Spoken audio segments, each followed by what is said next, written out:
Well, it has been 2 days since Election Day officially took place. Election Day was November 3rd, 2020, and that was 2 days ago.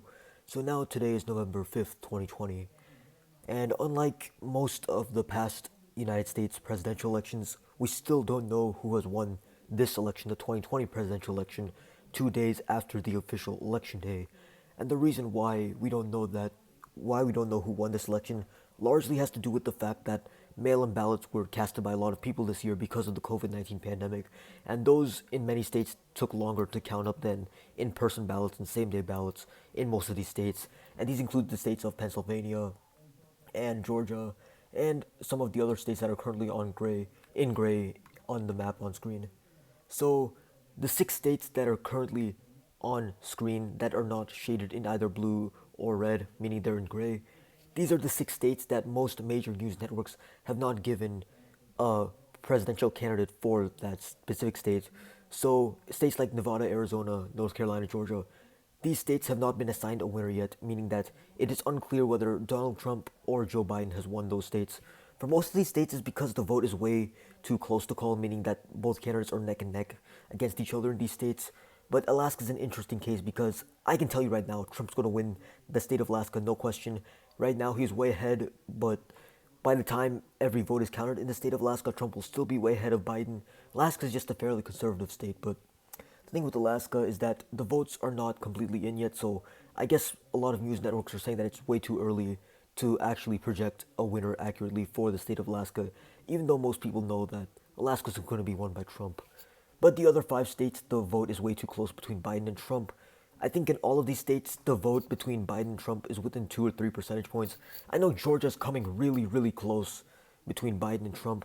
Right now, as I'm recording this at 9:43 p.m. Central Time, the margin between Biden and Trump is less than 2,000 votes. I think Trump is currently beating Biden by around 1,700 votes in that state, and Biden has kept on lowering that margin. Biden has kept on reducing that margin between him and Trump, and it seems like by the time every vote is counted in the state of Georgia, Biden will most likely end up winning that state, which I think is absolutely phenomenal for the Democrats because that is a state that Democrats have not won in a presidential election since 1992, 28 years ago, when Bill Clinton won the presidential election in a pretty comfortable victory against George H.W. Bush.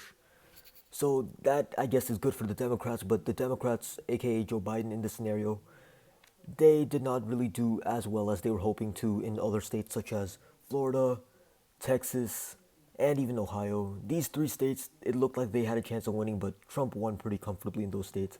North Carolina, it technically hasn't been called yet, but more likely than not, it's going to be won by Donald Trump. Donald Trump is ahead by over 1 percentage point there, and almost all the votes have been counted, so it's probably going to be won by Trump, but we'll have to see. So I'm making this video because I want to talk about why Joe Biden has a much better chance of winning this election than Donald Trump does as things stand. I'm going to show you a few different websites on what to show you why that is the case. So like I said, it's not really clear uh, exactly who's won this election yet. Right now, I have Donald Trump at 214 electoral votes and Joe Biden at 253 electoral college votes on the map that's currently on screen.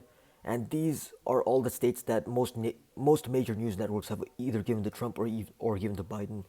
But some of these states, only some of the major news networks have given to a certain candidate. Like Arizona, you look on CNN, they leave Arizona as a toss-up, meaning it's unclear because Biden is only ahead by 1.5 percentage points. He's only 1.5 percentage points ahead of Trump in the state of Arizona.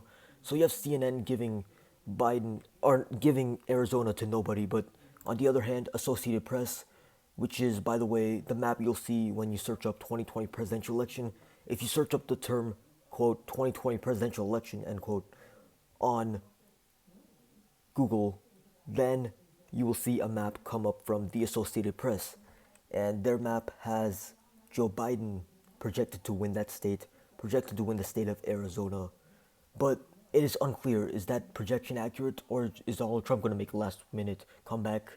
That's why some major news networks such as Fox and Associated Press have given Arizona to Biden, but others such as CNN and MSNBC have not done so.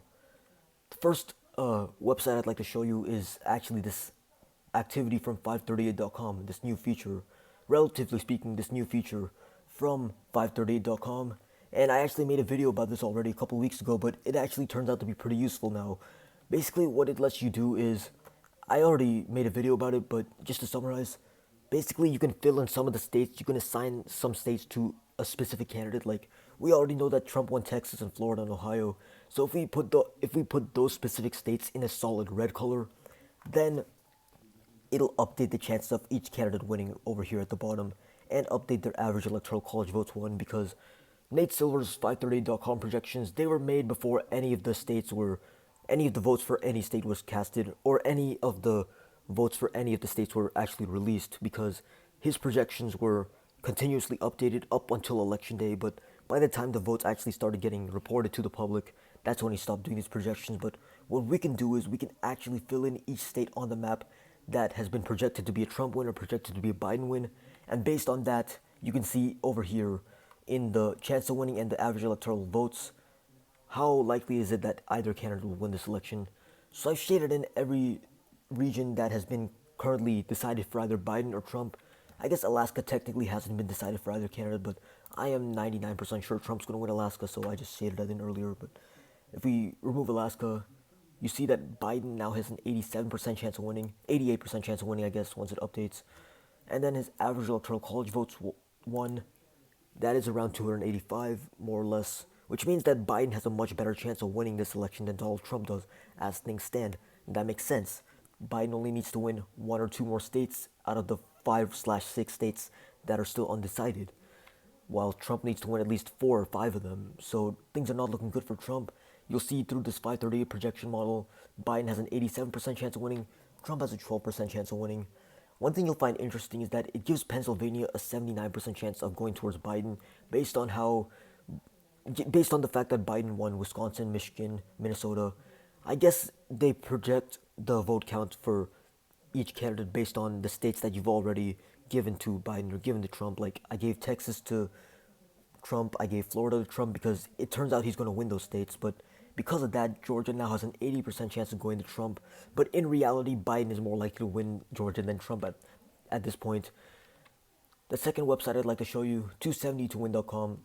This is similar to yapms.com, where you can fill in each state and it'll show you the electoral college count for each candidate. So I've done that here, but one thing that this website has that 538 doesn't is you can look at the winning combinations. I'm going to click view all here.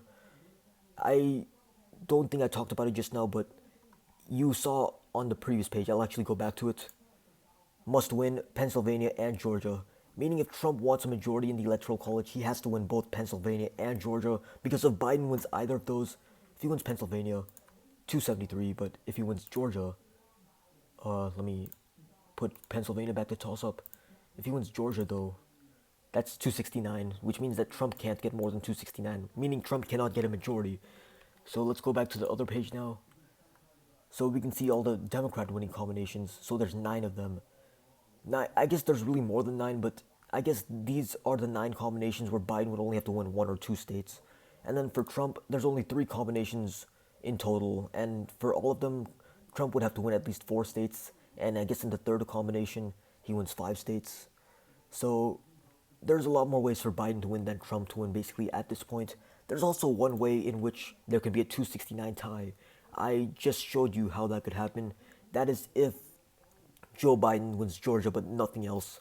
So going back to the YAPMS map, if I shade in Georgia for Biden, but leave nothing else shaded in blue, Democrats, aka Joe Biden, 269 electoral college votes, but 269 is actually not enough. You need 270 votes, otherwise it's decided by the House of Representatives, the winner of the presidential election. So Joe Biden needs to win one other state besides Georgia to be sure that he actually wins this election, but in all likelihood, that's what's going to happen. He's going to win either Pennsylvania, Arizona, or Nevada, or maybe even all 3 of those. We'll have to see, but